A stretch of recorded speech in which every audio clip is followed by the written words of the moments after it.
Good evening. My name is Mr. Harris. For 23 years, I ran a small group home in Ohio. Now I'm retired, but some faces, they never leave you. There's one window I still can't look at without my chest tightening. 3rd floor, second from the left. Every morning for 8 months, a little girl sat there, waiting, her nose pressed against the glass, her breath making small clouds that she'd draw hearts in with her finger. She was waiting for a bus that was never coming for her. Her name was Sammy. Samantha, but she insisted on Sammy. 6 years old when she came to us. Small for her age. Blonde hair that was always tangled, no matter how many times we brushed it. She had these enormous blue eyes that seemed too old for her face. Sammy arrived on a Tuesday in September. Social services brought her in the evening. She clutched a stuffed rabbit with one ear missing. The rabbit's name was Hopscotch. She whispered this to me when I knelt down to say hello. I remember her first night. She didn't cry. Most kids cry the first night. Sammy just sat on her bed, holding Hopscotch, staring at the wall. When I asked if she needed anything, she shook her head, but then she asked me something that broke my heart. When does the school bus come? I didn't understand then. I told her school would start soon, that we'd walk her to the elementary school down the street. She nodded, but she looked confused, like I'd missed something important. The next morning, I found her at that window, still in her pajamas, watching the street. When I called her for breakfast, she said she needed to wait just a few more minutes. The bus would come soon. That's when I saw it. The yellow school bus that went to Jefferson Elementary. It drove past our home every morning at 7:45, heading to the school 3 miles away. Sammy watched it disappear around the corner. Then she'd sit back down and wait for the next one. I tried to explain. There were no more buses that morning. She just looked at me with those blue eyes. She said the bus would come back. It had to. That's what buses do. But this bus wasn't coming for her. It never was. Sammy had lived with her grandmother before coming to us. Every school day, she'd wait by the window for the bus to take her to kindergarten. But her grandmother was sick, very sick. Some days, Grandma forgot to wake Sammy up. Some days, she forgot there was school at all. Sammy missed 63 days of kindergarten that year. She never got to ride a school bus. Not once, but she'd seen them from her grandmother's window. She knew they came for children. She was a child, so one had to come for her. That logic made perfect sense to a 6-year-old mind.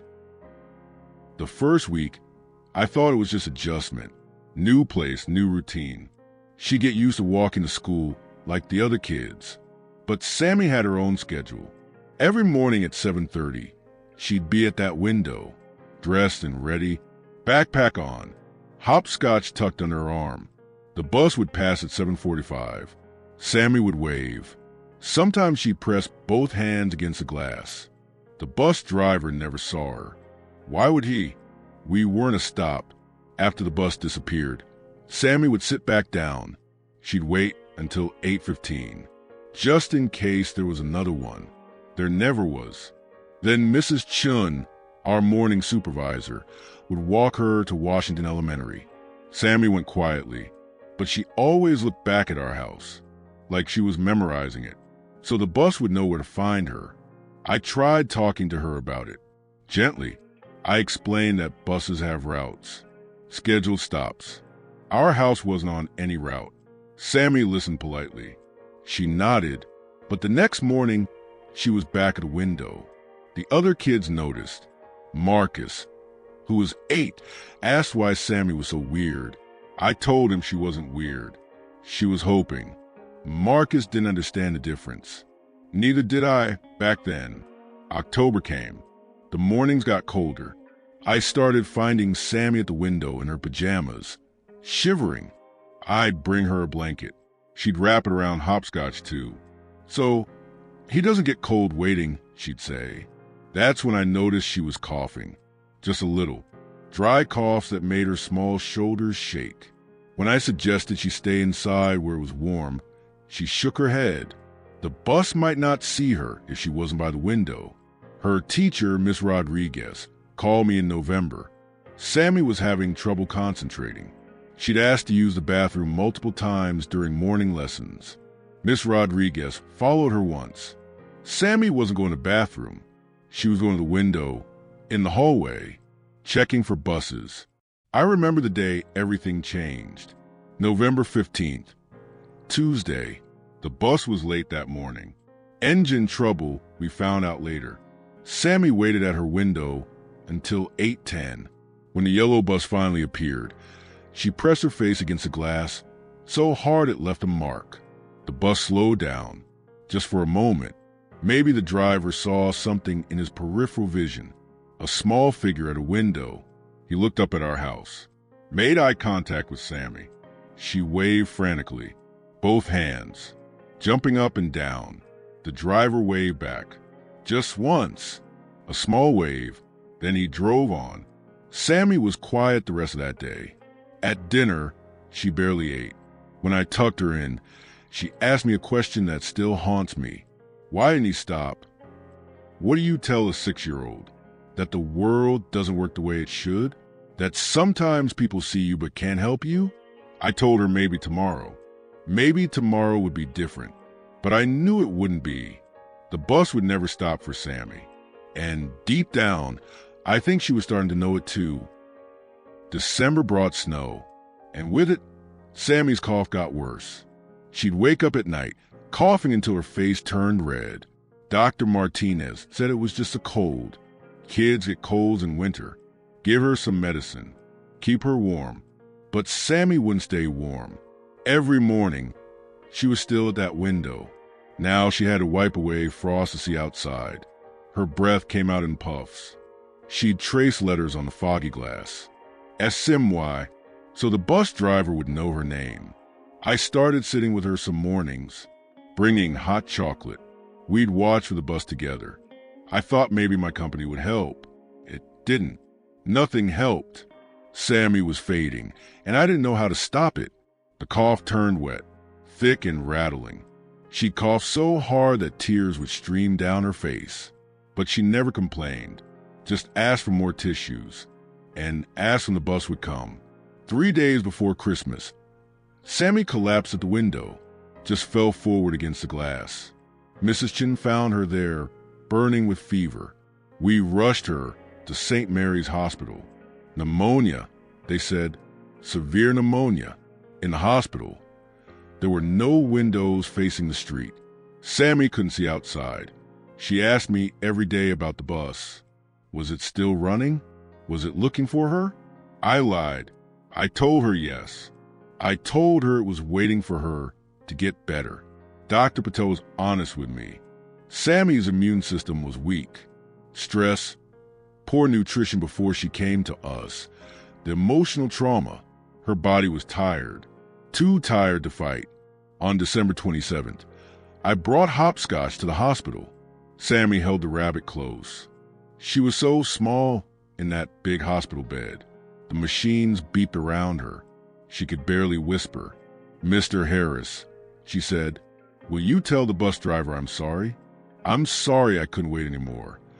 I promised her I would, but my voice cracked when I said it. That night, the snow fell heavy. By morning, all the roads were covered. No buses ran that day. The schools were closed. If Sammy had been at her window, she would have thought the bus finally stayed home to wait for her. She died that afternoon, January 2nd, the first school day after winter break. I was holding her hand when she stopped breathing. Her last word was bus. The funeral was small. A few staff members, some kids from home. Miss Rodriguez came. She brought flowers shaped like a school bus, yellow chrysanthemums. But I wasn't ready to say goodbye. Not yet. There was something I had to do first. I called the school district that Monday, asked to speak to the transportation supervisor, told him about Sammy, about the window, about her waiting. At first, he didn't understand why I was calling. What did I want him to do? She was gone. I wanted him to make one stop. Just one. at our house for 30 seconds so I could keep my promise. He said that wasn't how it worked. Buses have schedules, routes, insurance regulations. I understood that, but I asked anyway. For a little girl who believed buses came for every child, it took 3 weeks of phone calls, explaining the same story over and over. Finally, I reached someone who understood, Mrs. Patterson, who'd been a bus driver for 20 years. She had grandchildren. She said she'd talked to her supervisor. On January 24th, a Tuesday morning, something extraordinary happened. At 7:45, the regular school bus slowed down as it passed our house. But this time, it stopped right in front of our driveway. The driver opened the door.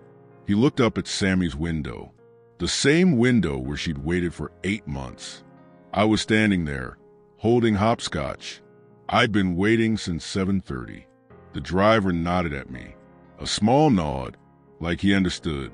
Then he closed the door and drove away. It lasted maybe 10 seconds. But in those 10 seconds, the bus had finally come for Sammy. I still live in that town, retired now, but I never moved. Every school morning, I watch for that bus. It still passes at 7:45. Different driver now.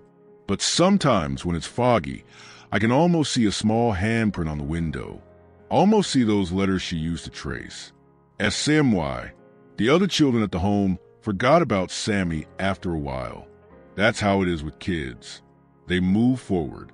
They have to, but I never forgot that window. Or the little girl who believed that buses came for everyone. Sometimes, when new children arrive at group homes, they bring their own windows to wait at, their own buses that never come. Different shapes, different colors, but the waiting looks the same. I learned something from Sammy that I carry with me still. Hope doesn't always make sense. It doesn't follow schedules or routes or regulations. Sometimes it's just a 6-year-old girl pressing her face against cold glass, believing that someone will come for her. And sometimes, if you're lucky, if you make enough phone calls and tell the story enough times, someone finally does. That's Sammy's story. That's why I still can't look at that window without my chest tightening. Because some children wait for buses that never come, and some die waiting. But for 10 seconds on a Tuesday morning, one bus finally stopped. Thank you for listening. These stories, they need to be told. There are more children like Sammy, more windows, more waiting. Maybe next time, I'll tell you about another child who left a mark on my heart. Until then, remember Sammy. Remember that hope sometimes looks like a small girl with tangled blonde hair, holding a one-eared rabbit, believing that the world works the way it should, even when it doesn't.